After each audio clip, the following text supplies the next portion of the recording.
माघ मास महात्म।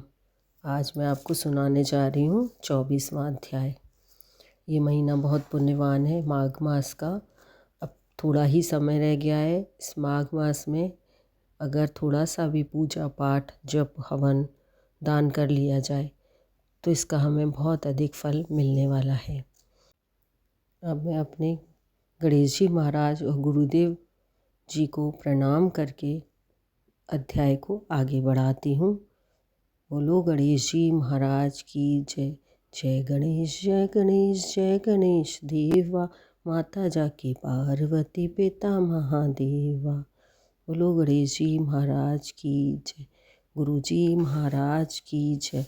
मात पिता हो तुम ही, घरवार गुरुवर आप हो। माता वायु पिता है जल, संसार गुरुवर आप हो। बोलो गुरु जी महाराज की जय।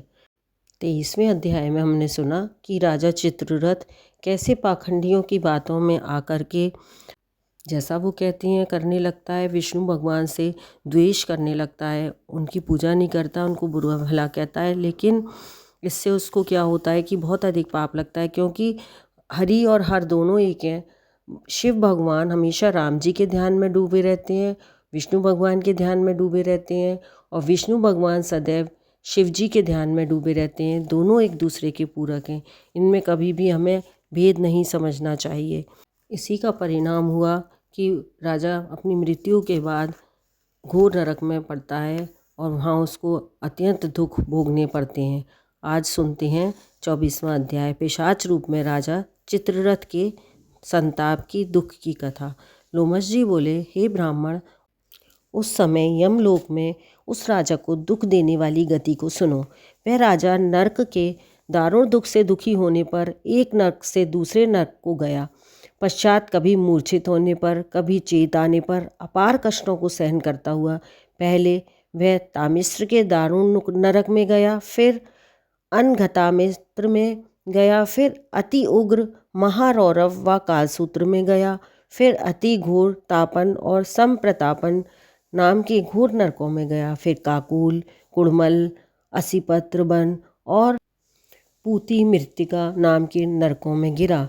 लोहशंकु, मृगीयत्र, शालमली मार्ग में शालमली नदी के महाभयंकर दुर्गम मार्ग में पड़ा, जहाँ भयंकर यातना को प्राप्त हुआ।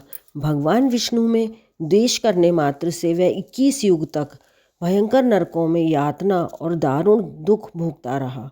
21 युग तक यमराज की कठोर यातना भोगकर वह राजा नरक से निकलकर हिमाचल पर्वत पर महापिशाच योनि को प्राप्त हुआ।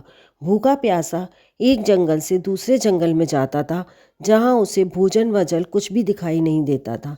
सब दिशाओं में घूमता हुआ भावी सत्फल देने वाले प्लक्ष प्रस्वर्ण नाम के जंगल में गया।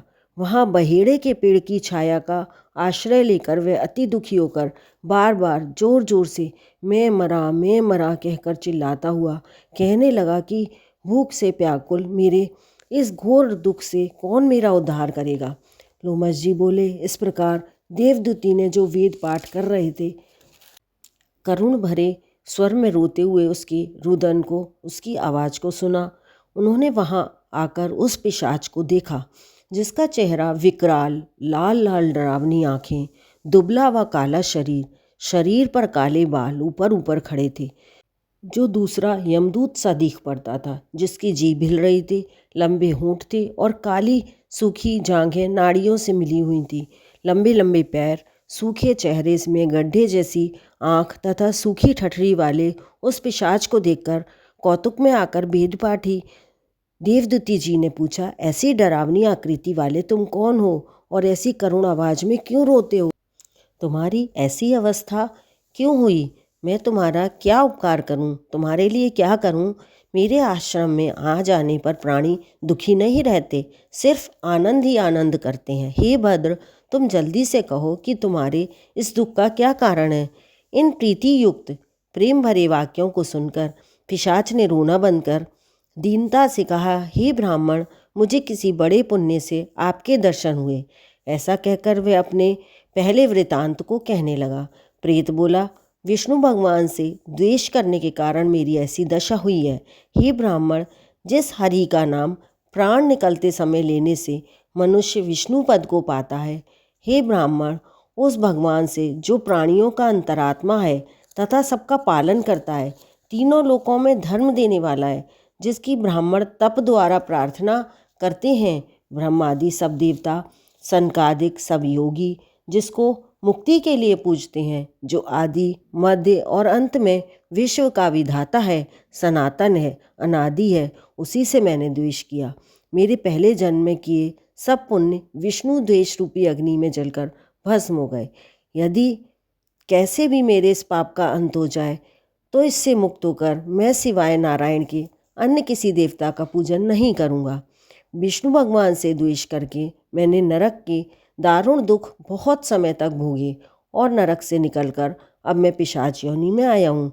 इस समय ना जाने किस कर्म फल से मैं आपके आश्रम में आ पहुँचा। यहाँ पर आपके दर्शन पाने से मेरे दुख रूपी अंधकार का नाश हो गया। अब आप मुझसे उचित कर्म कहिए जिससे मेरी पिशाच योनि का नाश होवे। मैं ऐसा क्या काम करूं जिससे मेरी ये पिशाच की योनि छूट जाए। देवदूती जी बोले, अहो, ये माया देवता, असुर तथा मनुष्य आदि सबकी स्मृति को नष्ट कर मोहित करती है, जिससे देवताओं में भी धर्म का नाश करने वाला द्वेष पैदा हो जाता है। चारों वर्ण वालों को श्रुति, स्मृति और सदाचार से हितकारी कर्म ही करना चाहिए और सदा भक्ति से नारायण का भजन करना चाहिए। वेद विरुद्ध शास्त्रों में कहे गए कर्मों को छोड़ देना चाहिए। जिस काम को वेदों में ये बताया गया है कि ना करें, उनको नहीं करना चाहिए। अपनी बुद्धि से रचे हुए शास्त्रों से ठग लोग मूर्खों को ठगते हैं और कल्याण के पथ को नष्ट कर परलोक के पथ का भी नाश कर देते हैं।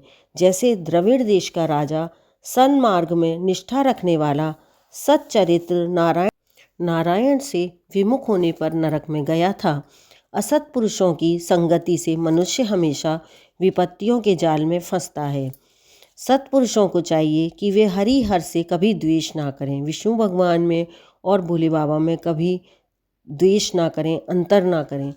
लोमस जी बोले, ऐसा कहने पर मुनि ने पिशाच को सुमार्ग के हितकारी वचन कहे। कहा, हे भद्र, माघ मास में तुम प्रयाग में जाकर स्नान करो।